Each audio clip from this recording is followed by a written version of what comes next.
ಆಯ್ತು ನಿಮಿಷ ಸಾಕು ಸಾಕು ಸಾಕು. ಎಲ್ಲರಿಗೂ ನಮಸ್ಕಾರ. ಇವತ್ತು ಮಂಡ್ಯ ವಿಧಾನಸಭಾ ಕ್ಷೇತ್ರದ ಚುನಾವಣೆ ಸಂದರ್ಭದಲ್ಲಿ ಬಂದಾಗ ವೀರವೇಶ್ವರನ ದೇವಸ್ಥಾನದ ಮುಂದೆ ನಿಂತೇಳಿಸಿ ಸೂರ್ಯಚಂದ್ರ ಎಷ್ಟು ಸತ್ಯನೋ ಸಿದ್ದರಾಮಯ್ಯನವರು ಬಾರಿ ಮುಖ್ಯಮಂತ್ರಿ ಆಗೋದು ಅಷ್ಟೇ ಸತ್ಯ ಅಂತ. ಸಿದ್ದರಾಮಯ್ಯ ಮುಖ್ಯಮಂತ್ರಿ ಆದ್ರು, ಬಿಜೆಪಿ ಮುಖ್ಯಮಂತ್ರಿ ಆದ್ರು. ಆವತ್ತು ಇನ್ನೂ ಒಂದು ಮಾತಾಡಿದ್ರು, ಮಹಿಳೆಯರ ಅಕೌಂಟ್ಗೆ 2,000 ರೂಪಾಯಿಯನ್ನ ಹಾಕ್ತೀವಿ ಅಂತ ನಗ್ತಾ ಇದ್ರು. ಜನತಾದಳವರು ಎಲ್ಲಿಂದ ಹಾಕ್ತಾರೆ ಇವರು ಅಂತ. ಸಿದ್ದರಾಮಯ್ಯವರು ಕುರಿಕಾಯವರು ಎಲ್ಲಿಂದ 2,000 ರೂಪಾಯಿ ಹಾಕಕ್ ಆಗಿರೋದು ಅಂತ ಬರೀ 2,000 ರೂಪಾಯಿ. ಇವಾಗ ಕರೆಂಟ್ ಫ್ರೀ ಆಯ್ತಾ ಆಗಿಲ್ವ? ಓಡಾಡೋ ಬಸ್ಸಲ್ಲಿ ಫ್ರೀ ಆಯ್ತಾ ಆಗಿಲ್ವ? ಈಗಲೇ ಲಾಭ ಇದೆ. ವೆಂಕಟರಮಣಗೌಡರು ಗೆದ್ರೆ, ಕುಮಾರಸ್ವಾಮಿ ಗೆದ್ರೆ ಲಾಭ ಇಲ್ಲ. 2 ಸಲ ಮುಖ್ಯಮಂತ್ರಿ ಆದ್ರೂ ಏನು ಲಾಭ ಮಾಡಲಿಲ್ಲ. ಏನು ಒಂದು ಕಾರ್ಯ ಹಾಕಿಲ್ಲ.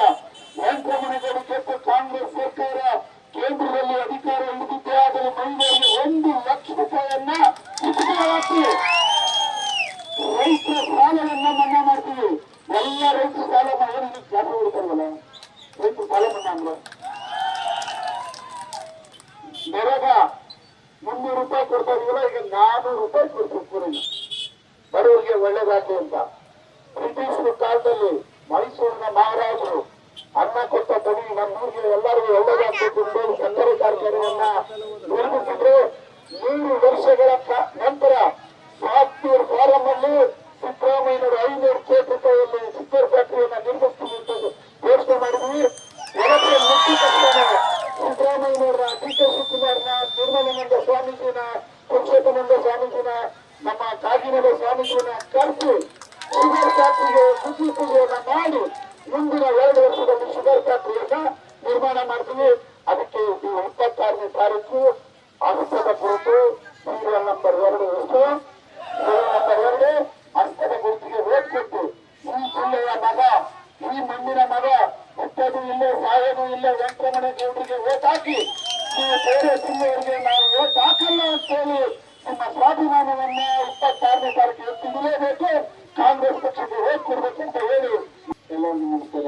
ಆತ್ಮೀಯರ ಗ್ರಾಮಸ್ಥರು, ನನ್ನ ತಮ್ಮಂದಿರು, ಅಕ್ಕ ತಂಗಿಯರು, ಬಂಧುಗಳು, ನಮ್ಮ ಕಾಂಗ್ರೆಸ್ ಎಲ್ಲ ನಾಯಕರು, ನಾನು ಇದೇ ಜಿಲ್ಲೆಯ ಮಣ್ಣಿನ ಮಗ, ರೈತರ ಮಗ. ನಮ್ಮ ನಾಯಕರಾದ ಸಿದ್ದರಾಮಯ್ಯ ಸಾಹೇಬರು, ಡಿ ಕೆ ಶಿವಕುಮಾರ್ ಸಾಹೇಬರು, ಮಲ್ಲಿಕಾರ್ಜುನ ಖರ್ಗೆ ಸಾಹೇಬರು, ಕಲ್ಯಾಣರು, ಜಿಲ್ಲೆಯ ಹುಡುಗರು, ಜಿಲ್ಲೆಯ ಎಲ್ಲ ಶಾಸಕರು ಸೇರಿ ಒಕ್ಕೂಟ ಅಧ್ಯಕ್ಷ ಮಾಡಿದ್ದಾರೆ. ನನ್ನ ಸೇವೆಯನ್ನು ಬಂದು ನಿಂತಿದ್ದೀನಿ. ನಾನು ಬಂದಿರೋದು ದುಡ್ಡು ಮಾಡೋಕ್ಕಲ್ಲ, ರಾಜಕೀಯ ಬಂದಿರೋದು ನನ್ನ ಸೇವೆ ಮಾಡೋಕ್ಕೆ ಅಂತ. ಈಗ ಲಾಸ್ಟ್ ಅಸೆಂಬ್ಲಿ ಟೈಮಲ್ಲಿ 5 ಗ್ಯಾರಂಟಿ ಕೊಟ್ಟಿದ್ರು. 5 ಗ್ಯಾರಂಟಿ ಜೊತೆಗೆ ನಮ್ಮ ಸರ್ಕಾರ ತಂದಿದ್ರು. ಸರ್ಕಾರ ತಂದು 5 ಗ್ಯಾರಂಟಿ ಅನುಷ್ಠಾನಕ್ಕೆ ತಂದಿದೆ. ಈಗ ಮತ್ತೆ 25 ಗ್ಯಾರಂಟಿ ನಮ್ಮ ಸರ್ಕಾರ ಬಂದ್ರೆ 25 ಗ್ಯಾರಂಟಿ ಕೊಡ್ತೀವಿ ಅಂತ ಹೇಳಿದ್ದಾರೆ. 25 ಗ್ಯಾರಂಟಿ ಅನುಷ್ಠಾನ ತರಕ್ಕೆ ನಾನು ಗೆಲ್ತೀನಿ. ನಿಮ್ಮ ಸೇವೆ ಮಾಡಕ್ಕೆ ಅವಕಾಶ ಮಾಡಿಕೊಡಿ. ಕೊಡ್ತೀನಿ. ಹತ್ತಿರ ಹೊತ್ತಿಗೆ ಓಟ್ ಹಾಕಿ ಸೀರೆಯನ್ನ ಕೊಟ್ಟು ಹಾಕಿ ಹೇಳಿ ಕೇಳ್ಬೇಕು. ನ್ಯೂಸ್ ಫಸ್ಟ್ ನಿರ್ಭೀತಿಯಿಂದ ನಿಮ್ಮ ಪರವಾಗಿ.